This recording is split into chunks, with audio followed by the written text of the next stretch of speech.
प्रदोष का व्रत करो चाहे ना करो, मंदिर में चढ़ी हुई बेलपत्र को उठा लो, बेलपत्र का ब्रह्म कमल बना लो। ब्रह्म कमल का मतलब होता है डंडी बीच में रहे, आसपास पत्तियां रहे। 7 पत्ती का ब्रह्म कमल बनाकर प्रदोष का व्रत करें ना करें, जरूरी नहीं है कि वृक्ष से ही पत्ती लेकर आओगे तो ही शंकर जी को चढ़ाओगे। शिव जी पे से चढ़ी हुई उठाकर धोकर ब्रह्म कमल बनाकर बाबा से विनय कर कर, हे प्रभु आज मैं इस काम के लिए जा रहा हूं, बाबा मेरा यह कार्य है, बोल कर शिवलिंग पर समर्पित कर। दिन भर के प्रदोष व्रत का फल बाबा एक बेलपत्री समर्पित करने पर भी प्रदान कर देता है। शिव शंकर भगवान पर जब जल चढ़ता है, आपको पहले भी वर्णन किया कि मान लो ये गोल जलाधारी है, इसके ऊपर ये शिवलिंग रखा है, ठीक है, और ये भगवान शंकर का शिवलिंग है। ये तो चरण जहां से बीच में से पानी जमीन पर जाता है, यहां चढ़ाओगे शिवलिंग पे पानी, ये चारों तरफ घूमने के बाद ये नीचे जाएगा। अब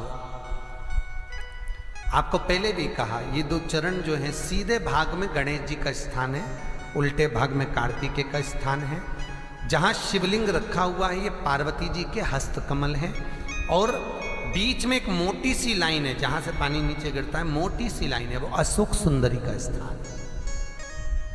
ऊपर से बूंद बूंद पानी जो शंकर पर गिर रहा है, शंकर भगवान की 5 बेटियां जया, विषहरा, शामली बारी, 2 तली और देवहरी।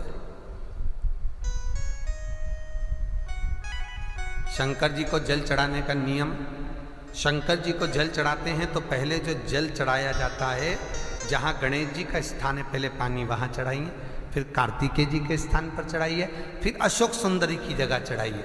कटी भाग जहाँ पार्वती जी का हस्त कमल है गोल, शंकर जी के शिवलिंग पर आसपास जल चढ़ाइए, जल चढ़ाकर फिर शंकर के शिवलिंग पर जल चढ़ाइए। जलाधारी हो फिर उसमें जल चढ़ा दीजिए, आते आते नंदीश्वर पर जल चढ़ाइए, फिर बाहर निकलते हुए चौखट पर 2 बूंद पानी चढ़ाकर फिर भगवान शंकर के मंदिर से आ पाए। जल चढ़ाने का नियम।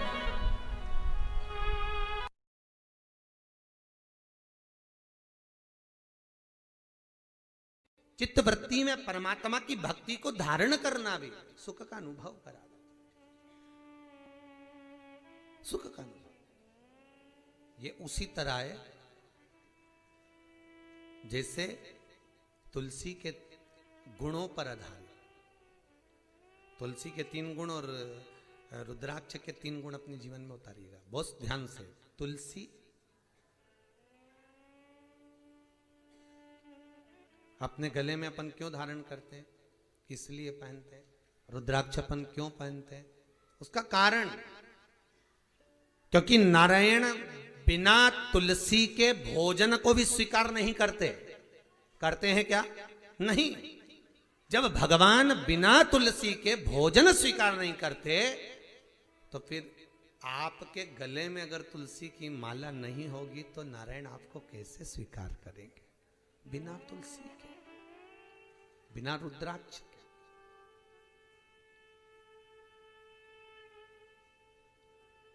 कौन सा चंदन है जो भगवान को सर्वाधिक प्रिय है? बोलो जम के। अब वृंदावन के पास रहते हो, जरा अच्छे से जवाब दे देना।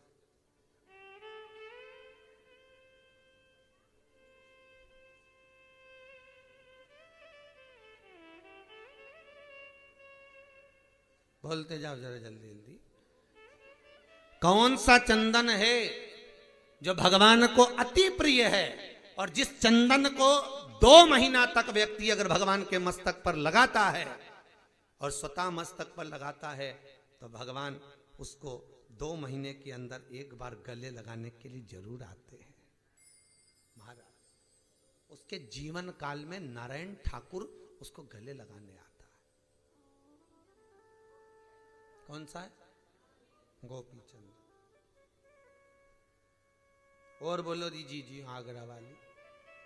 और बोलो वो कौन सा चंदन है जो भगवान को लगाने पर भगवान और भक्त दोनों मिल जाते हैं?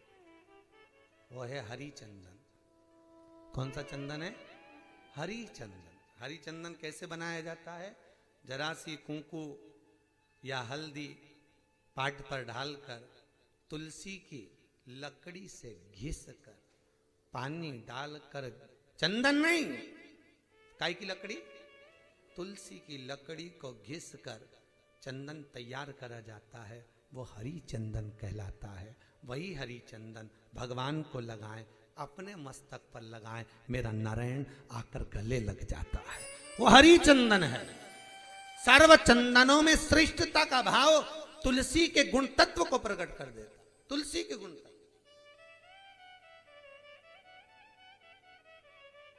हरि चंदन।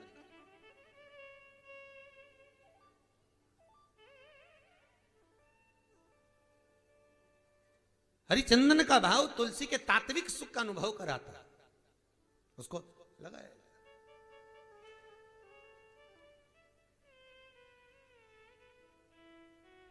महाराज भगवान नारायण को लगाया गया वो हरि चंदन सुख का मूल स्थापित करता है। हम तो कहते हैं कार्तिक महीने में लगाना चाहिए, आपको भी मौका लगे आप घिसिए, लगाइए, भगवान को भी लगाओ, स्वतः भी लगाओ। कार्तिक में नहीं लगा सकते, अभी लगाओ, क्या जाता है उसमें?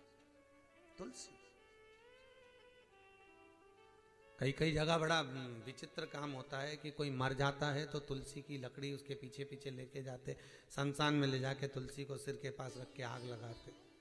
निवेदन है तुलसी का सही उपयोग मरने के बाद नहीं है, तुलसी का सही उपयोग जीते जिए। जैसे आज के जमाने में लोग मरते हैं तो गीता जी का पाठ कराते, पहले लोग गरुड़ पुराण कराते, आजकल गीता कराते। कहां लिखा गीता करा? मरने के बाद गीता पढ़ने का विषय नहीं है, सोते हुए मन को जगाने के लिए गीता को पढ़ा जाता है, मरने के बाद नहीं। मृत्यु की सैया पे से नहीं उठाती गीता। हमारा दान, हमारा सत्कर्म, हमारा पुण्य जो हम करें वो लगना चाहिए। जैसे राजा कर्ण,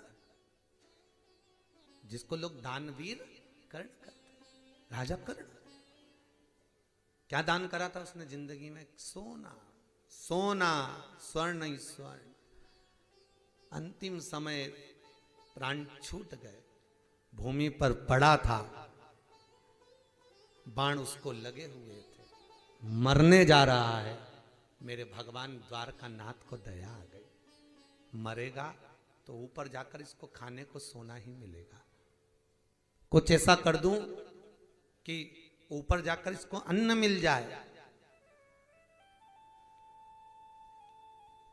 भगवान ने, द्वारकाधीश ने अर्जुन से कहा, अर्जुन वो हंडा देखना, उस हंडे में क्या रखा? हंडा मतलब घड़ा, उस घड़े में क्या जरा देख। अर्जुन गया युद्ध के क्षेत्र में, जहां पर राजा कर्ण अपनी अंतिम सांसें गिन रहा था, उसके सिर के पास में घड़ा पड़ा हुआ था। भगवान ने कहा जरा देख तो इस घड़े में क्या है रे? अर्जुन जा। अर्जुन रथ से नीचे उतरकर घड़ा देखने के लिए जब गया, उंडेला तो उसमें धान भरी हुई थी, चावल पूरे उंडेल दिए। प्रभु कुछ भी नहीं है इसमें, तो चावल भरा, धान भरी। आजा वापिस। अर्जुन आए, कृष्ण नीचे उतरे, कर्ण के पास गए। राजा, ए कर्ण, दानवीर हो आप, मरने जा रहे हो,